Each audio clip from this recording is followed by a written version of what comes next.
the protesters, including prominent DAP Kenya Party leader Eugene Wamalwa, Trans Nzoia Governor George Natembeya, and the former Secretary General of UDA Party Cleophas Malala, attempted to march towards the factory, police intervened with tear gas to disperse the crowds. The use of tear gas left many demonstrators struggling to breathe and heightened the tension between the protesters and law enforcement.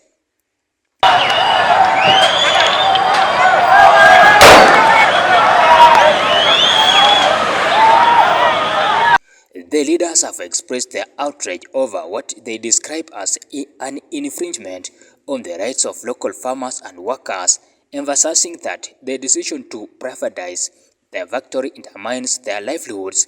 They argue that the management handover to an external investor disregards a court order that had previously halted such arrangements.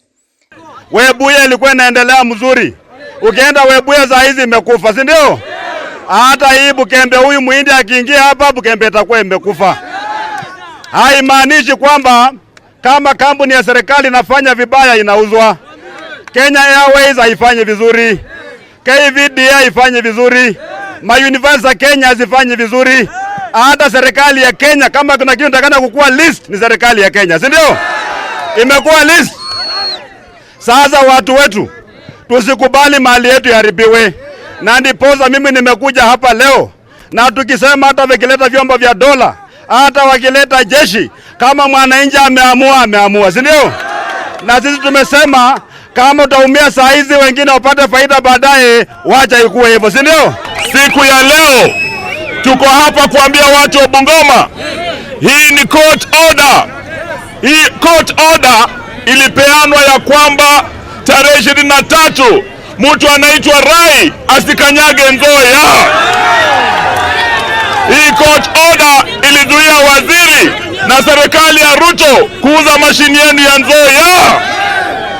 Sasa leo tuko hapa kuambia Rai, kama wewe umekaidi amri ya mahakama, if you bwana Rai you have defied the court order, we declare you persona non grata, usikanyage hapa kwetu. The protests reflect growing frustration among residents of the region who fear that the privatization will lead to job losses and reduced benefits for local communities. Askari wetu mjue kwamba mnaumia kama kila mwananchi wa Kenya anavyoumia. Msifikiri kwamba mkibeba risasi, ukibeba tear gas hatunaishi vizuri. Maisha yako bado ni mbaya, si ndio? Wakati tunaenda kwa factory kule wamefunga barabara.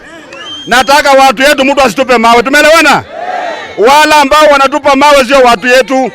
Hawa ni wakora ambao wanaingizwa hapa kwenda kutupa mawe, polisi wapige tear gas. Watu wetu wende peaceful, si ndio?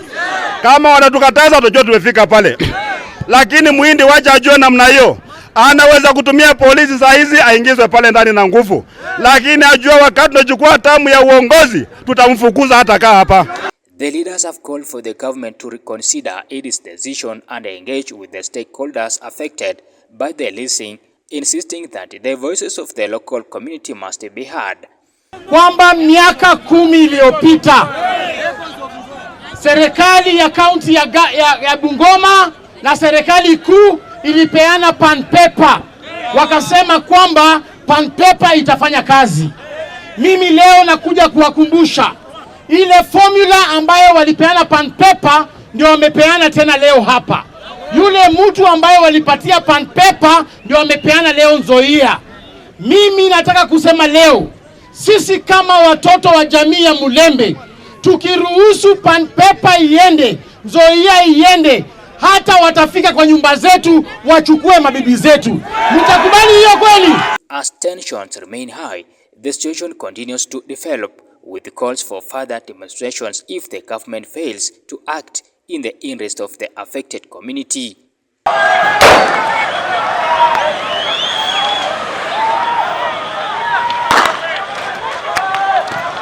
Alex Wekesa, Tandao TV, Bungoma.